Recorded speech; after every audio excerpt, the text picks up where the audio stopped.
This is Rushali from Rusharaj Classes. Welcome to the Rusharaj Classes YouTube channel. We are publishing 9 videos during this Navratri festival. Today I am very glad to introduce our youngest Navdurga, that is Shruti Samaje. Welcome Shruti. She is working as a teacher in Government Kannada Higher and Upgraded RMSA Secondary School at Jagnur, which is in Chikkodi district.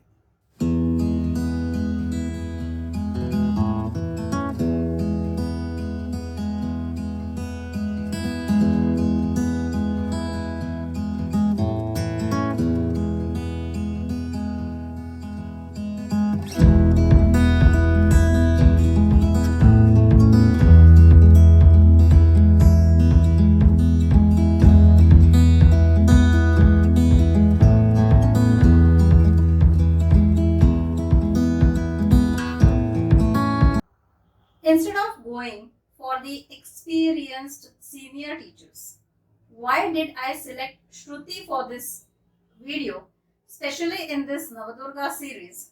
All of you will come to know after you watch this complete video.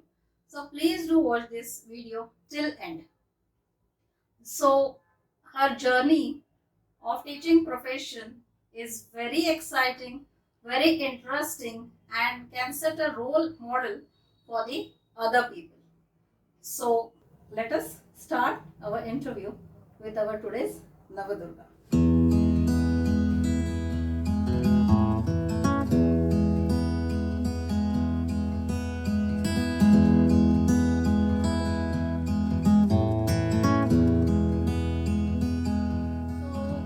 So Shruti, I know you from your childhood. In her school days, college days, her percentage were always more than 90. And we know most of the intelligent students, they prefer to select either medical or engineering. It is a common, we can say, the mentality among the students as well as parents. So though your percentage were so good, why did you select this teaching profession? Rather, I would ask you, why not a teacher? Not only you, but all the viewers over here, that why not a teacher? Like, you must have come across the phrase, teacher by choice or teacher by chance. Yes. And I'm proud to say I am a teacher by choice. I believe that teaching should not be an obligation. It should be coming from within. That everyone should know that those who want to take teaching as a role of profession also comes with more responsibilities. You must be aware of this. Exactly. That there are many responsibilities that are coming along with teaching. So when we want to take teaching as a profession, it should be definitely our own choice. So even as I have grown in a family where there are many teachers, we have 5 to 6 members as teachers Yes. itself.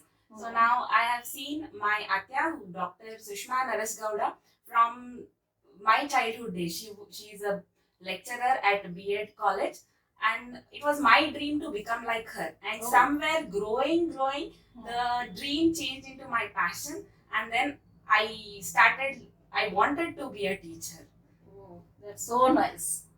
Actually, we are fortunate that in our teaching profession there are the teachers who become teacher by their choice and not by chance.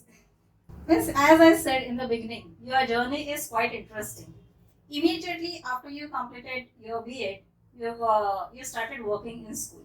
And I remember in the beginning, for 3 years, you worked in English medium school. And that too, for 2 years, you worked in KV school, Kendriya Vidyalaya school. That too for higher grades, I think. On contract basis. Yes. And later, you were selected here in the state government school. So I would like to know your shift from this KV school to the state government school. Was it easy to make a decision? And how did you find out a way out of this? Definitely not easy, because I was shifting from central government to state government. But somewhere there was a happiness of getting a government job, and everyone in the house were happy and they wanted definitely me to join this. But I had certain things into my mind, like the medium of instruction would change. Suddenly growing from a higher grade to lower classes would be more difficult. But then somehow I had to make this decision and I thought to take up this job. After taking up this job, there were a lot of difference. The first being the medium of instruction, like shifting from English medium to Kannada medium, that too when your subjects are maths and science. Like you cannot speak over there what you're speaking at home. There are some terminologies which you should tell them as they are in mathematics and science. So that was difficult. So in the beginning, I had to sit with this English medium textbook, Kannada medium textbook, and make 200% preparation. And then this is the first thing. And the second thing I find a difference is in the support for the children. Like in when the children are going to a private school, they are coming from well-to-do families. And they have parent support. Either they'll get it from parents or tuitions, and some help is over there. But when you come to a government school, the children do not get that support as their parents are going for work. And they have to earn their daily living. That is more difficult over there. So you are playing the role not only of a teacher but also the father and mother of the child. So your responsibility again adds up over there. Then, but there is what I have observed after coming to this government school is that there is no difference in the children. Like the children are equally talented and they want to do it. I see a kind of thing that they don't want to stay in that same level. They want to come up. There are certain students who know even tables, multiplication tables up to 30. The grasping power is so fast and the general knowledge is so good. So, and to say they have an experience of life. Yeah, they have the practical experience of true. life. When coming to facilities, I think government schools has many more facilities. Like government is providing so many things. Like when I had joined my first school, I had seen so many laboratory equipments over there. There are books which are being provided. Not only this, they are taking care of the children also. So everyone has to make the best use of it. Either it is teacher or the student. Both, if they mutually cooperate and make the best use of these facilities, I think government schools are going to be the number one schools in this. So I would like to say here, kindly don't underestimate the students who are going to government schools. They are equally important. You never know. Tomorrow somebody from there, maybe Dr. APJ Abdul Kalam, maybe the next Narendra Modi. So you can say that these pupils are also best and they can become anything into their lives. And I think even the school in which you are teaching right now, even the students from that school have reached the good working at Yes, very good many post. students I have joined it recently, but as I see they are passed or heard it from others, the students are very well and they have reached very good goals.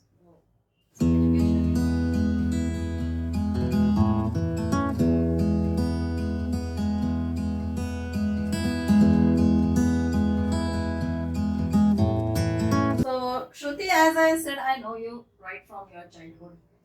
I have seen your journey from your school days, college days, till the completion of the B.Ed. Journey was not so easy for you. So please let us know your experience and how did you come across those problems during those days. Please let us know that. No journey is easy nor it is that difficult. Like if you are willing, then you can achieve anything into life. This is what I believe. Yes, I have faced many difficulties and those difficulties were financial difficulties. Like my father expired when I was in 6th standard and later it was only my mother who had to look after me, and we were studying in English medium school, so all the expenses had to be met. And even my brother was very small at that time, so even he couldn't go for work, and then these expenses had to be met only by my mother, who was not educated but she didn't stop. Like my inspiration somewhere comes from there too. Like she started a tailoring job and then she looked after us. As the days passed, these difficulties went on because you know what are the expenses of going to a college and all. So when I went to PUC, somehow completed my PUC. Later, when it was BSc, now I wanted to support my mother as well as look after my own expenses. So I thought of taking up tuitions. Like, yes, I didn't have any other skill, nor I had any family business to take care. But then I had my education which could support me. So I thought to make this education as a tool, and I started taking tuitions, which helped me financially, and later this thought process of teaching started there. Yes, very well said. Means where there is a will, there is a way. Yes. So if we decide something, nothing can stop you. Things can be difficult, but they are never impossible.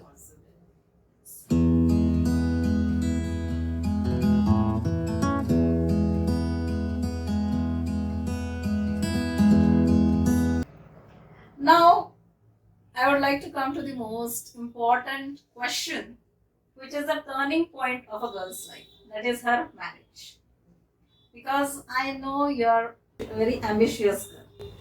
Whenever that turn comes in the life, there is a, as I said, what is going to happen about my profession? What about my career after my marriage?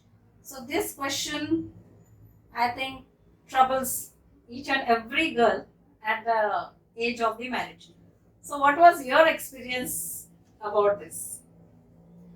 Like every girl, even I was worried. Like, would my in-laws, my husband support me? Like, as I have told you earlier, I have gone through so many hardships and then taken this education. So I didn't wanted it to go at waste. I didn't want to be someone who sits at home. So I wanted to make use of it as well as give help others using this education. So I always wanted to have a career even after marriage. But yes, I was worried because you never know whether they will support you, they will not. But fortunately, I got a husband and my in-laws who are very supportive. My husband is also on the same line of teaching, and my mother-in-law is also an HM in same government school. So she understands this and she supports. Yes, but if there is a problem, like if they are not supporting, then it should be the girl's choice to take the right decision. Like, see, if you are on the right path, no one will stop you. But if there are in-laws who are not supporting you, then you should know the right way to convince them. That is, if you rightly convince them and you are on the right path, no one is going to stop you.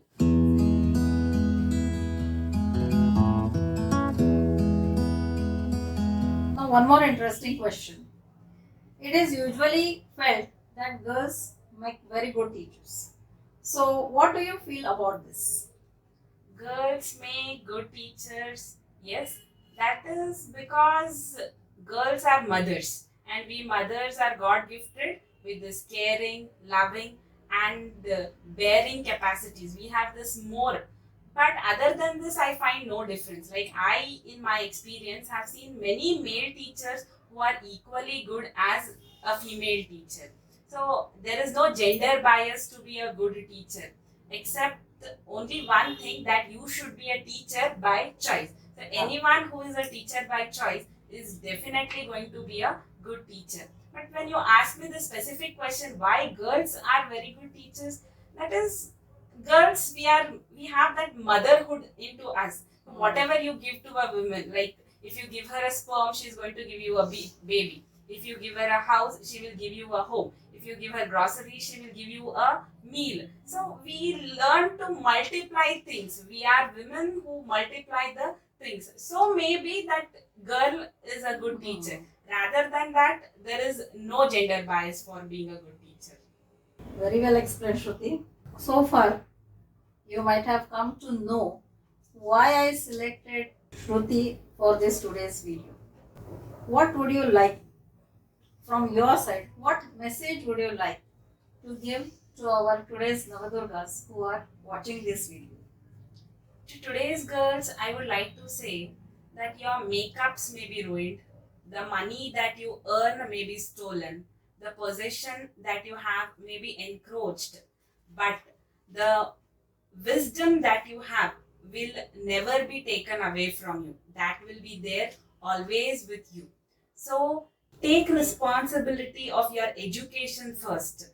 Like, make education a tool. Today, whatever odds are there against women in the society can be fighten back only using education as a weapon. So first thing, I want all the girls to take good education whatever the problem is. Like, they may have emotional problems, they may have financial problems, they may have society problems, but if anything that is going to help you to fight against this problem is the education. So first, take good education.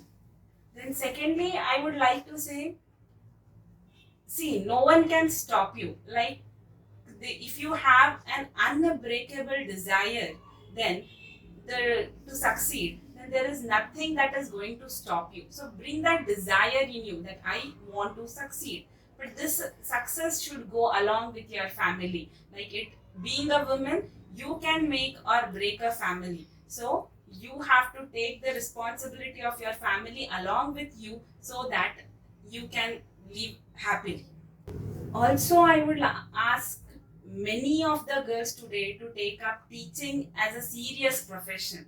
Like, don't look after teaching as profession as only a school teacher. Like, right from nursery till college levels, we are here only for because of our teacher. Here I would like to just quote something which I had heard from Dr. Gururaj Karajgi. He once said that there was a situation where there was a gathering of IAS officers. Now, all these IAS officers were introducing, and there was a teacher in that gathering. And they were introducing, like, my name is so and so, and I am an IAS officer. Everyone was introducing. And when the chance of this teacher came, he said, I am so and so, and I am only a teacher. For this, Dr. Gururaj Karajgi, he said that I felt pity, and I went to that teacher and I said, stand here, right? You should just stand like this and say, don't say that I'm only a teacher, but say that I am the only teacher from where the IAS officer emerges. Ooh. So this is true. We all are here because of our teachers. Even if I am standing here, it is because of the teachers that I have come, very good teachers that I have come across. So similarly, don't take teaching as something very easy job. Yes, it has responsibility, but try to become teachers by choice and not by chance. Also, when you want to take up teaching as your career, teaching profession as a choice, you will see to the creative side of it. You will unleash the creative side of it. Like, there is more to teaching. It is not the regular routine, like going to school, just explaining things to children, but there is more. Like, you are playing with the creative minds over there. So you have to be very careful. Why I say that you have to take teaching profession as a choice is, like, see, if a doctor goes wrong, what can maximum happen? A patient may die. If a engineer goes wrong, there may be a building that is going to collapse. If a lawyer goes wrong, one victim may be shown as a culprit. But if a teacher goes wrong, it is the whole generation that is going to be wrong. So whenever we are going to opt teaching as a profession, it should always come by your own choice. So I want many girls to take up this teaching profession seriously and come into the field of teaching. Perfect message is given by Shruti, and we can say the perfect message and a perfect video for this series. What I just don't have words to say after listening to her last answer. But what I can say, thank you very much for giving such a wonderful message, and your video is really going to be we can say the encouraging video for our Navdurgas who are watching this video. I would also like to thank you for calling me over here for making this video. Most fortunate one to give my message. Thank you. Thank you so much.